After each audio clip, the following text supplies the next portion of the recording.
Yung trabaho mo talagang international, I mean all around mga loves.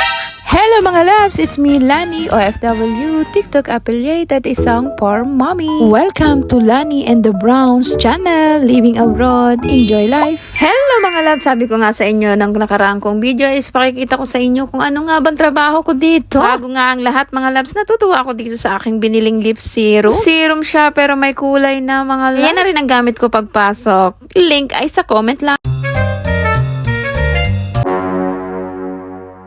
Good morning mga love! Papasok na naman tayo. Alam mo, ito yung pinakamahirap na gawa. Ang bumangon ng maaga. Well, tanghali na pala yan. Para pumasok at gumawa ng pera. Well, simulan ng umaga ng positive thinking and positive attitude and positive mind. Ito nga ang ginagawa ko mga loves. Wag gumigising ako at nasa mood. Medyo kembot-kembot, sayo-sayo konti. Fast forward nga mga loves ay nasa trabaho na ako. Well, hindi po trabaho ko ay nasa opisina mga loves. Medyo may ginagawa lang ako ditong reports. Oo, kung nakaupo at may telepono at may computer. Social ang lola. Well, mga loves ay naatasan lang naman ako. Isang buwan lang naman na gumawa ng isang bagay na hindi usual na ginagawa ng isang katulad ko. Well, ano nga bang trabaho ng isang katulad ko? Kumapit ka, manood kang mabuti at makinig. Kasi nagsasabi dyan na napakaganda mag-abroad, masaya at mapera. Well, kung kaya mong gawin ang mga ito, ang mga ipapakita ko is masaya.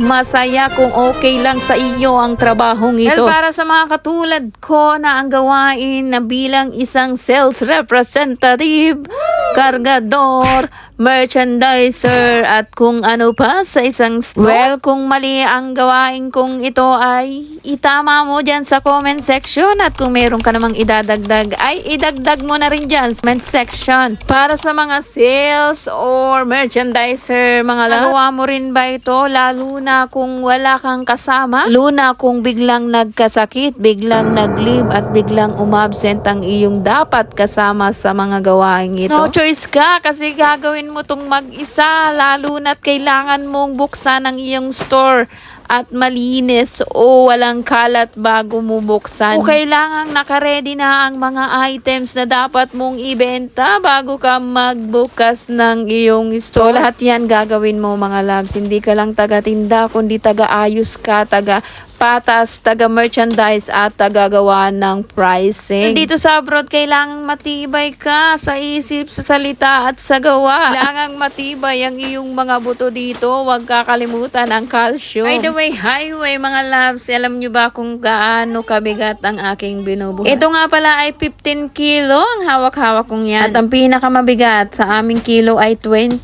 kilogram lang naman. O kung sa tingin mo ay kaya mo mag-abroad mga loves at tapos hindi mo alam ang pupuntahan mo, tapos ganito pala, so go, abroad pa mo. Ito na nga mga loves ang kung ano ang kasagutan, kung ano nga ba ang aking trabaho. Well, base sa papel na aking pinirmahan, ako ay isang sales representative. Diba ang social ng aking posisyon? Well, tayo ay isang Pinoy. Gagawin kahit hindi nakalagay sa papel. Well, ito lang naman ang gawain ko mga loves araw-araw kapag papasok ako sa trabaho. Pero sa kasalukuyan mga loves ay meron naman ako nakakatulong na ibang lahi na medyo masipag din naman magbuhat. Siyempre, trabaho ang iyong pinasok, hindi ang katamaran. Kaya siyempre, tutulungan mo ang iyong mga kasama magbuhat ng kahit papaan. Dahil tayo ay isang Pinoy, masipag na likha. Mga loves ay para sa mga pet lover o sa mga naghahanap ng pagkain ng pusa, pagkain ng iyong mga animals at inyong mga accessories ng iyong mga animals,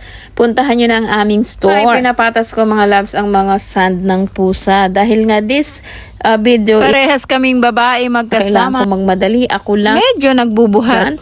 so kailangan kong ipatas, iayos ang di kasi may iwasan na may napapagod din, may nagkakasakit na mga kasamahan mo, syempre ay maglilib sila. At ganyan din naman for sure ang gagawin nila kapag ako naman ang hindi nila pakakasama. Pinakita ko lang naman sa inyo mga loves ang aking gawain o ano nga bang trabaho ko dito sa abroad. Kami kasing nag-aakala na ang abroad ay porke abroad ka is masaya, maraming pera at madali lang ang trabaho. Well, kung yan ang nasa isip mo, sabi nga ito is to believe. Kaya mo ba ang gawin ang kagaya nito? Then go abroad para naman ikaw ang makaranas.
And that's it mga loves. Enjoy life!